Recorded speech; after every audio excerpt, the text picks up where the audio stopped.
Hello, my lovelies. This is going to be your weekly shadow work. So we're going to trade off. Some weeks I'm going to give you a shadow work message, and other weeks I'm going to give you a spiritual guidance message. So this week happens to be our shadow work. We're going to clear our decks really quick. This is Palo Santo. It's really great at removing negative energy. It's also great at just kind of mellowing the vibe. So we're going to let it smoke a little bit and clear the energy out of the deck. All right, so we're going to start with part one. That is identifying any sort of triggers that we might have. So let's see what kind of things could be triggering to us this week.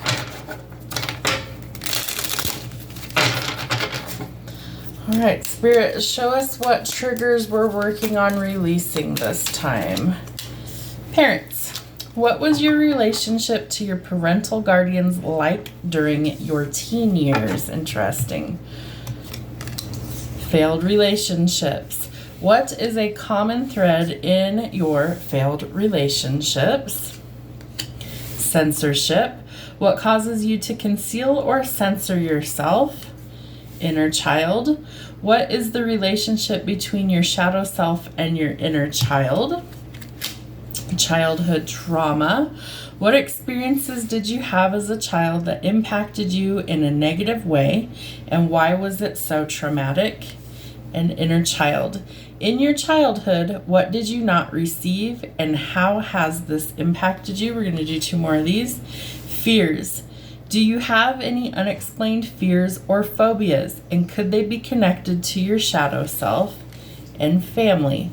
How can you break the negative behavioral chains that run through your family? Interesting. Okay, so part two is integration, or how do we find the balance? So let's see what's going on there. Spirit, show us how we integrate our shadow self. How do we bring it to the light so that we can become our most authentic version of ourselves? Honoring all aspects of us. Show us what we need to see. Jealousy. What can you do to manage your jealousy? Boundaries. How can you use your shadow self to strengthen your boundaries? Emotional triggers. What are common emotional triggers that you experience, and how can you regulate them in a healthy way? Wish they knew. Is there anything you wish more people knew about you, and why don't they know already? Emotional release. What activities help you release pent-up emotions? Feeling freedom. Think about feeling completely free. What images or memories come to mind?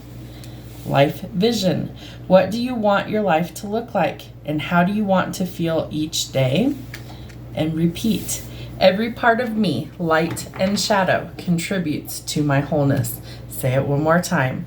Every part of me, light and shadow, contributes to my wholeness. We're going to start our shadow work. All right, same thing. We're going to clear this deck so we get true and accurate messages.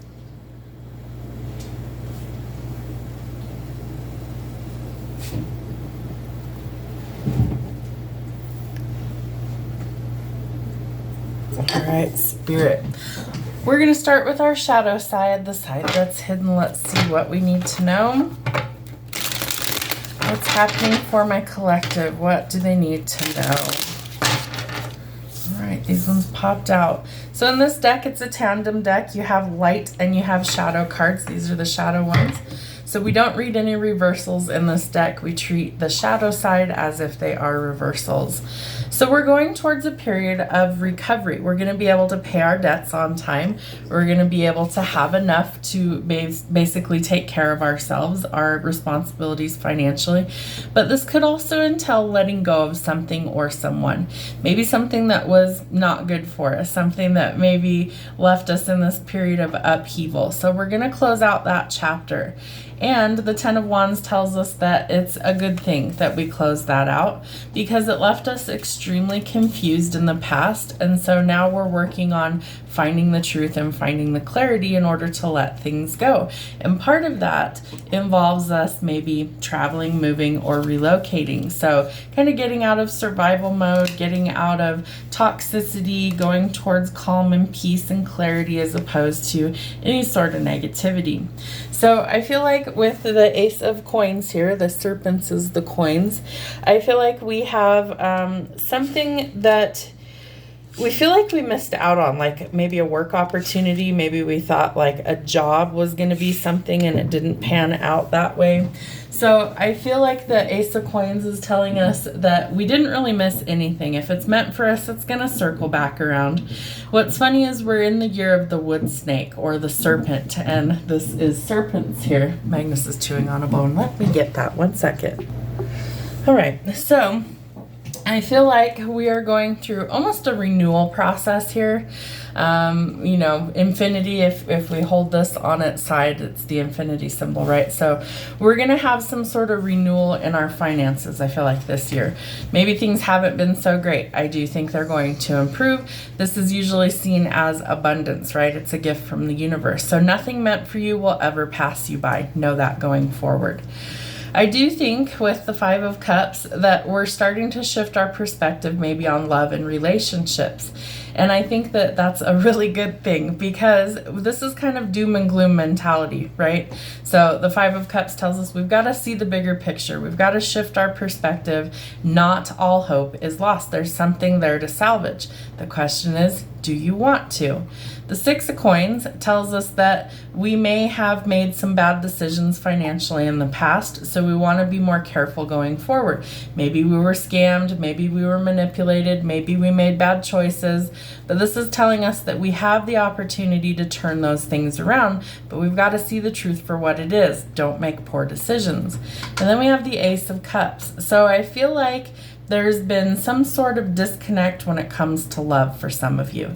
And maybe you're leaving a relationship behind and a new opportunity is actually going to come in for you. So the Seven of Wands tells us going forward, we need boundaries. We cannot be a doormat any longer.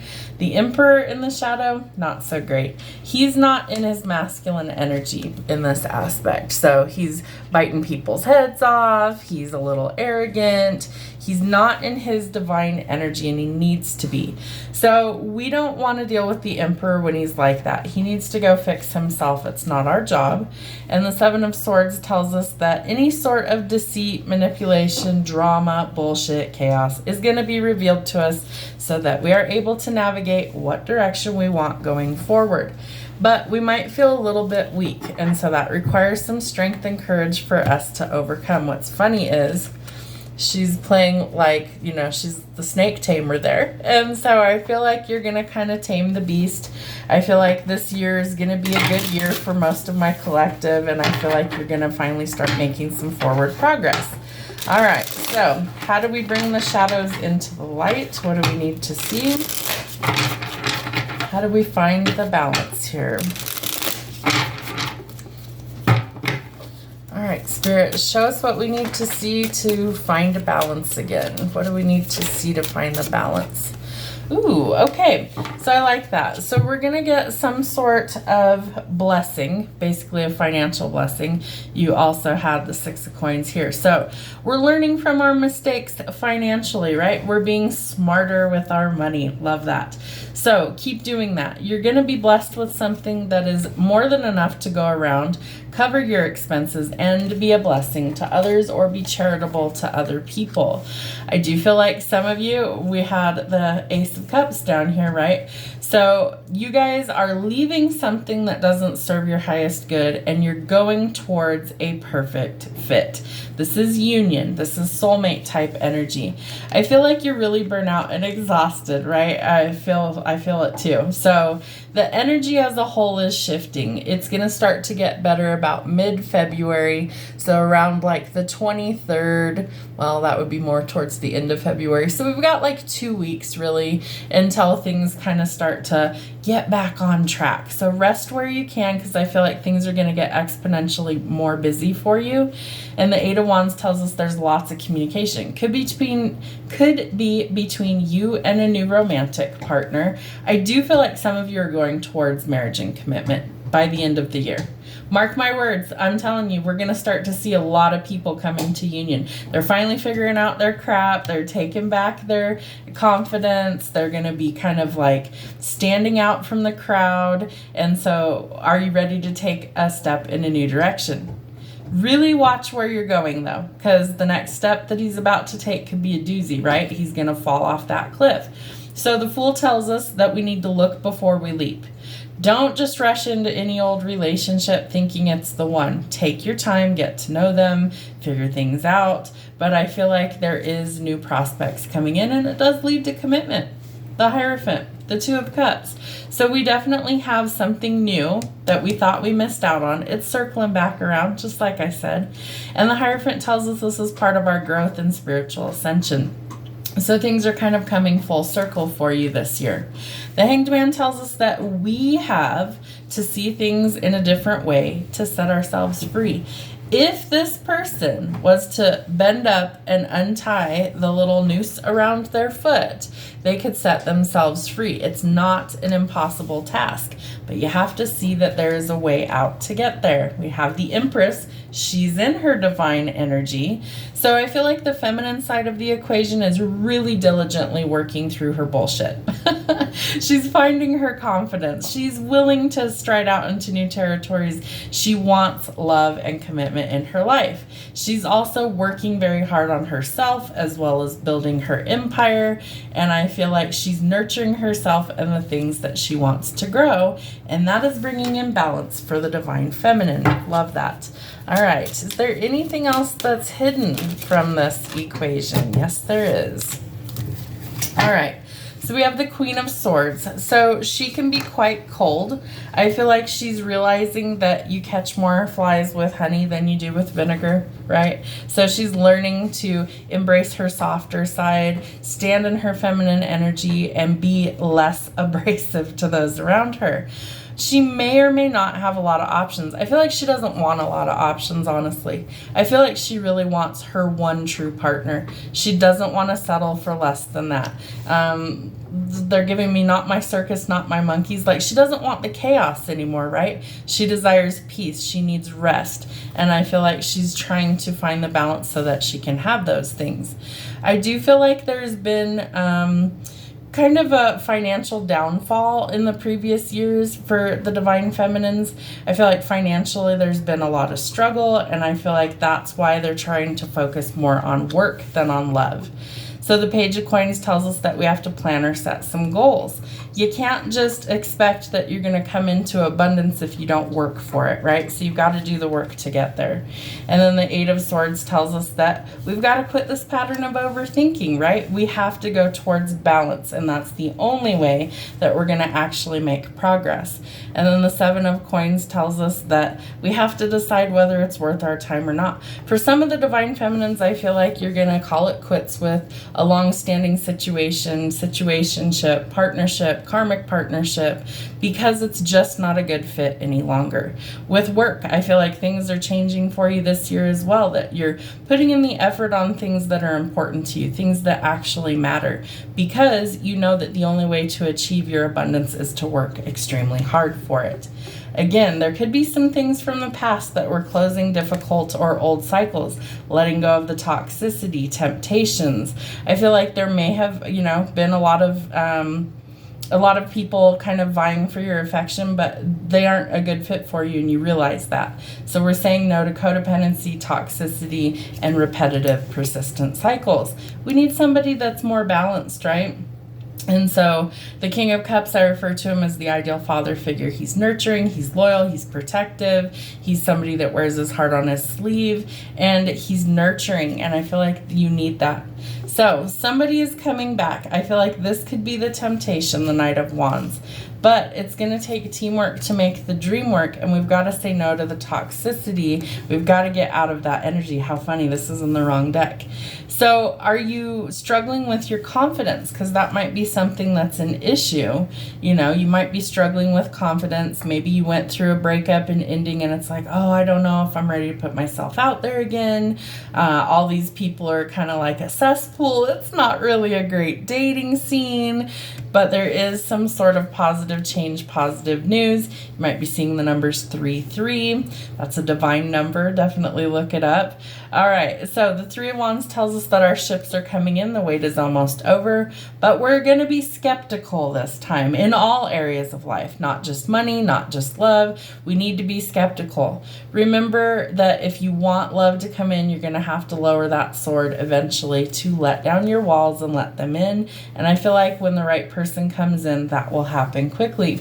There is forward progress. Things have been really stuck and stagnant. Why? You've been doing the inner work, and so that opens up doors of opportunity. It also brings in the truth and clarity that you need to see, that open up an entirely new world for you. So I feel like you might be traveling this year, even globally, worldwide. So maybe you need a passport, maybe you need to update one. But I feel like you're going to be kind of traversing the world. There's lots to do with communication coming in, as well as more money coming in. So try not to worry about that so much. Spirit says, don't fret. So we've got your back. More's on the way. Knight of Swords, where do you need to take action, right? We need balance. That's the biggest area. Balance in all areas. And then we are walking towards abundance this year. So, Knight's bring news, Knight of Coins. There could be news of a new job opportunity that leads to abundance. I feel like what you've been working for finally pans out, right? Because you're putting in the work to find the balance, to create the harmony, which pays off for you. The fruits of your labor are paying off. So there could be an unexpected visitor at your door. You have 3 of the 4 Knights out here, I believe. So I feel like there is news of a job prospect, moving, travel, relocation for work, things like that. And then we have the 6 of Wands. So we are due a victory. And baby, you might have manifested all these changes. So we have the 2 of Cups out here. We have the Hierophant.